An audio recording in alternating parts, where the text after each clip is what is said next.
Any anime game fan is familiar with the widely popular Naruto Storm series. Defined by their landmark gameplay and elevation of certain fights, these games are loved worldwide.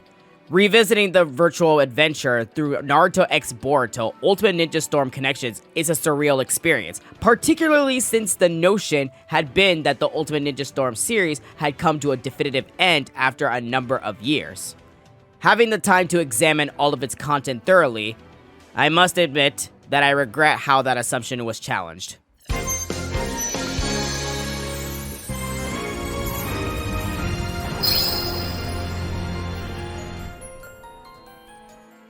Hello everyone, my name is EdoNinja, the founder of Phantom Visionaries, providing you with my honest review of Naruto Storm Connections, and I want to give a shout out to Final Weapon for providing us with the Steam code of the game for review purposes.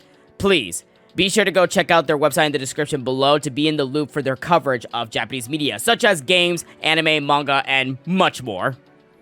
I have been a Naruto Storm enthusiast since the first game due to its engaging combat system and breathtaking storytelling adaptation that keeps evolving as the number grows in the franchise list. The core of what attracts most fans is the gameplay, and as a day one follower, I have spent an endless amount of my time fighting against other players who pushed me to study the game carefully. It almost had me adapt at a competitor level. I even used to make a lot of content for gameplay ideas with great detail in hopes that the developers would see and consider when they develop their new games. The gameplay has traversed through many experimentations over the years by removing some layers and adding new layers with the deeper root system running. I believe it is fair to say that Naruto Storm Connections is the Storm title that has done the most amount of that said process. I understand this is the critical component of the game that most are here for, so we can start here first. It is indeed a fact that the gameplay goes through a metamorphosis, delivering an overall entertaining experience. Players can expect to boot this game up regularly and consistently. Beginners may catch a glimpse of its potential through the simple control mode, but I do earnestly recommend investing time in the normal control mode afterward so you can harness newer possibilities through your own efforts that you wouldn't normally experience. Here, you can truly build your team strategically, unlocking the nuanced layers of the revolutionized combat system. The improved selection for ninjutsu and secret team techniques unveils a plethora of possibilities. Yet, a limitation arises in the inability to customize ninjutsu inputs for characters that can wield more than 2 ninjutsus. On the other hand, I can proudly say having 2 ninjutsus per character on your team does change the game and creates endless possibilities when fighting against your opponents. So, in other words, running a 3-man squad would be wise in order to maximize all of your unit's truest potential in a collaborative effort. Expanding further into the gameplay intricacies, every character in the game undergoes readjustments to their movesets, ninjutsu availability, and damage output. This revamp caters to a much faster paced combat style, so you really have to study the game and your characters very carefully. However, this left some questions and concerns regarding the alter pre-existing mechanics. Utilizing a 3-man team that contains a total of 6 ninjutsus being outputted to the battlefield with the ability to team leader switch without any compromises to chakra consumption nearly endlessly sounds insane itself. They had nerfed the team leader switch mechanic by minimizing the timing of when you can perform this action, so you're not always backed into a corner running low on health with no substitution jutsus for you to use to get out of. I've conducted numerous battles to thoroughly assess the concerns regarding chakra consumption and the regeneration rate. As a result, I maintain the stance that these aspects do not hinder the gameplay from being too overpowering, declaring any notable apprehensions of this null and void. The only criticism I have regarding the pre-existing mechanics is the counter mechanic. Countering no longer limits your chakra usage, and your opponent is no longer launched off without taking any damage, and is instead rendered vulnerable to performing any attack on them. Even with the new damage output being considered, the adjustment of this mechanic cannot be justified and should have remained untouched. The attempt to unravel the vast Naruto story timeline in the history mode might not be the best choice for newcomers as an entry point. Elements are condensed, fights are revised questionably, and the storytelling approach lacks the captivating quality found in the previous Storm titles. For a more immersive experience, I recommend opting for the numbered Storm titles if the anime or manga are not preferable. Diving into the story for the first time with the Ultimate Ninja Storm Connections will leave more questions than answers. I mentioned earlier that the fights were revised questionably, but something important to note here is that Naruto Storm Connections advertises that they have grabbed boss fights, recut them, and made them connect as one. I have to emphasize that they really do cut the fights, but I would disagree that they would made it connect as one. Some of these boss fights have been butchered to some degree, or they were literally cut out entirely, and as much as I hate to be the bearer of bad news, even some of the most iconic boss fights also went through that suffering process. It's as if they were not given any special attention to in any capacity.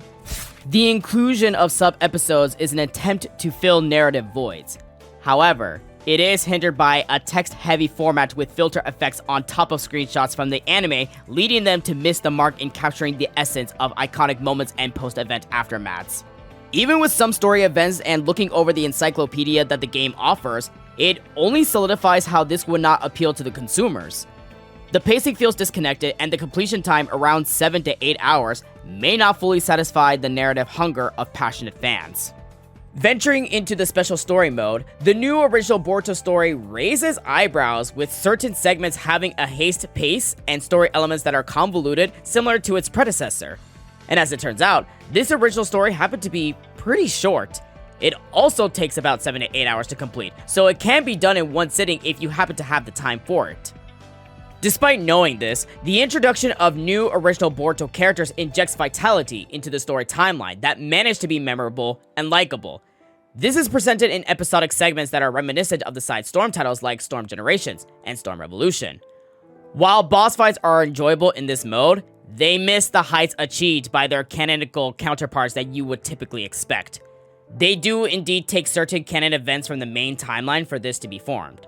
Keep in mind that this is an original story that is not canon to the Boruto Next Generation's timeline, which I wholeheartedly believe is for the best.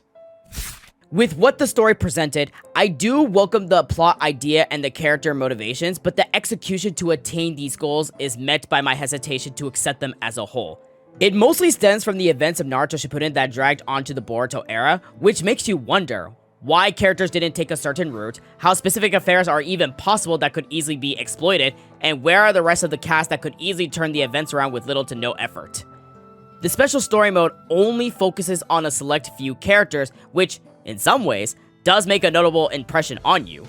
Still, it wanted to treat a story with a vast plotline background similar to the second half of Naruto Shippuden in a concise amount of time. Aside from the mentioned shortcomings, some moments succeed in surprising players, demonstrating the potential for impressive narrative twists and unexpected turns. However, this narrative could have benefited from a more extensive development period to adequately flesh out certain characters and implement elements that align more logically with the overall storyline as opposed to the current presentation delivered. Featuring 66 stages from previous Storm titles and exclusive Connection stages, Storm Connections flaunts a staggering roster of over 130 playable characters. The addition of more audio languages featuring Brazilian Portuguese, neutral Spanish, French, and German enriches the experience, delivering a refreshing take on the characters' voices. This truly adds a layer of accessibility and cultural diversity to the game. I implore all players to explore them all at their own leisure.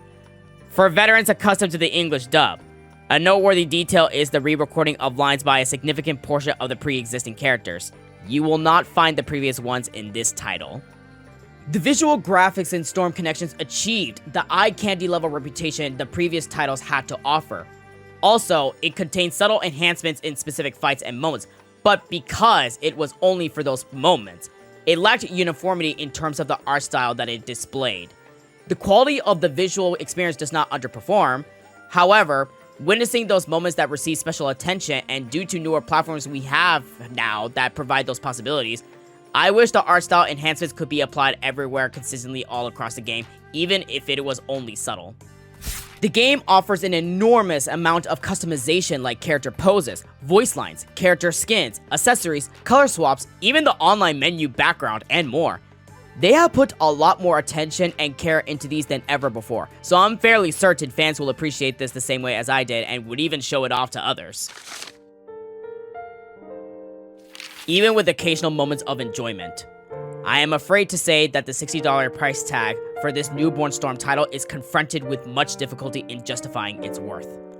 While the gameplay remains to be welcomed with a warm ovation for its creativity and performance, the overall content seems more resonant with the idea that this could be another DLC expansion pack for Storm 4 rather than a standalone title. I really cannot say this game should be recommended to first-time consumers of the Naruto series or the Storm franchise. Addressing the Storm veterans planning to purchase this. I believe it is fair to say that this game will leave you with mixed feelings and you will not be pleased with it at its total capacity. Unfortunately, I am left with the question of why this game was even produced when Storm 4 was a great send-off to the franchise already, and other potential anime avenues are not being explored. If you really wish to purchase this game primarily for gameplay reasons and are thinking about it consistently, then I'd say it's worth the investment. Still, otherwise, I would strongly advise waiting for this game to be on sale as it is the first non-numbered Storm title to be priced at $60. Therefore, I give Naruto Storm Connections 2.5 stars out of 5 stars. I hope that this review helped you understand what you are potentially getting yourself into and make the decision before you plan on purchasing this game. That said, we extend our gratitude towards the Final Weapon for providing us the Naruto Storm Connections Steam code for us to review, so please be sure to visit their website to be on the know for their news coverage on Japanese media such as video games, anime, manga, and much more. Thank you everyone for watching this video. This is EdoNinja, and it has been an honor to deliver this review to you all. Please, be sure to check PV out on our other platforms such as Twitter, TikTok, Instagram, and all those sorts of things that we have on our medias. Until next time, everyone, I bid you adieu.